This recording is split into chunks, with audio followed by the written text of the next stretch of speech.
অনেক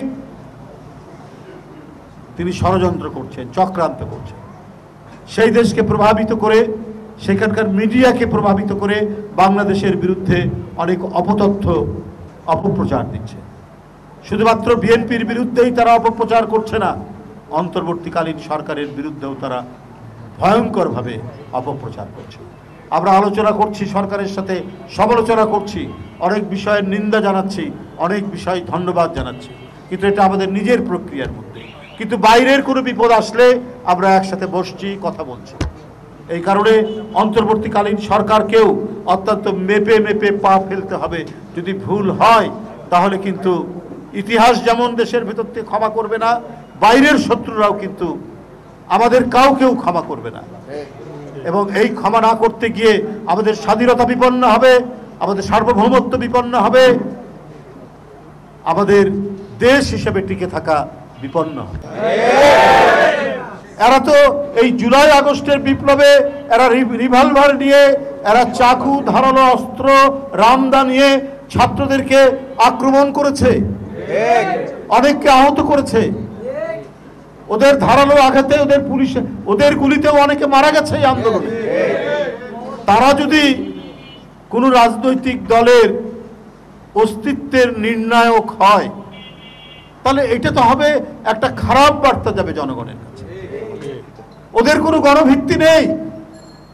এরা শেখ হাসিনার ক্ষমতায়, এবং শেখ হাসিনা কোনো ভদ্রলোক ক্ষমতা কি বলে নির্বাচিত হোক এটা চাননি, উনি ক্ষমতায় থাকতে চেয়েছেন। উনি ক্ষমতায় থাকতে চেয়েছেন, তিনি নির্বাচন চাননি, অবাধ সুষ্ঠু নির্বাচন চাননি, তার কিছু গুন্ডা পান্ডা হলেই চলবে। এই কারণেই বেছে বেছে বেছে বেছে তিনি সারা দেশে আপনার কাউন্সিলর তিনি ইয়ে করেছিলেন, সিলেকশন দিয়েছিলেন, ওদেরকেই নির্বাচন কমিশন ঘোষণা করেছে। তারা যদি কোনো রাজনৈতিক দলে গিয়ে দল সংগঠিত করে, ওটা তো ক্রিমিনালদের সংগঠন হবে, অপরাধীদের সংগঠন হবে। এবং যারা এই 4-5 মাস আগের এই তুমুল আন্দোলনের মাসুম বাচ্চাদেরকে যারা হত্যা করেছে শেখ হাসিনার নির্দেশে, শুধু শেখ হাসিনার আইন শৃঙ্খলা বাহিনী নয়, এই কাউন্সিলররাও সেইটার সাথে জড়িত ছিলেন। তাহলে কিন্তু এটা ভয়াবহ বিষয় হবে। তাই রাজনৈতিক দল করার অধিকার সবার আছে, কিন্তু কেউ যদি গণতান্ত্রিক আন্দোলনের শেয়ার হোল্ডার হন তাহলে তাকে অবশ্যই গণতন্ত্রের যে নর্মস, গণতন্ত্রের যে গণতন্ত্র যে মূল্যবোধ তৈরি করে, গণতন্ত্র যে একটি সমাজকে এগিয়ে নিয়ে যাওয়ার জন্য কিছু প্রত্যয় তৈরি করে, সেইটাকে শ্রদ্ধা করতে হবে। যা বলেছে 70-এর দশকে, তাই বলেছে 80-র দশকে, তাই বলেছে 90-এর দশকে, এখন পর্যন্ত সেটাই বলেছে। আমরা আরো অনেককে অনেক কিছু বলতে দেখেছি, কিন্তু করতে দেখেছি অন্যটা। এই জন্য বিএনপি এমন একটি রাজনৈতিক দল, তাদের জাতির প্রত্যেকটি অর্জনের সাথে গর্ব করার দল হচ্ছে বিএনপি। নির্বাচনী রোডম্যাপ ঘোষণা করলো অন্তর্বর্তীকালীন সরকার। অন্তর্বর্তীকালীন সরকারকে যত ধরনের সহযোগিতা বিএনপি করে এসছে, তাকে সমর্থন দিয়ে এসেছে, কিন্তু কেন জানি মনে হচ্ছে রোডম্যাপ যেটি দিয়েছেন সেটি একটু প্রলম্বিত রোডম্যাপ। এইটা আমার মনে হয় সাধারণ মানুষের কাছে এটা একটা প্রশ্নবোধক চিহ্ন দেখা দিচ্ছে। আন্দোলন, গণতন্ত্র ফেরানো, এখান থেকে বিএনপির জন্মলগ্ন থেকে কোনোদিন পিছ পা হয়নি। আমরা কখনো অন্ধকারের মধ্যে স্বৈরাচারের সাথে আতাত করিনি।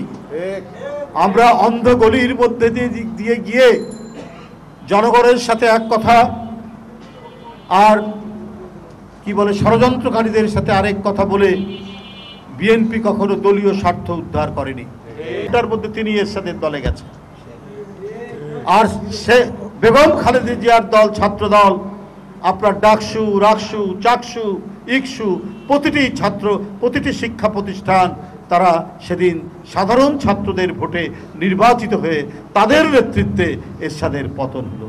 তাই 90 নিয়ে শেখ হাসিনাও গর্ব করতে পারে না, এরশাদ তো পারেই না।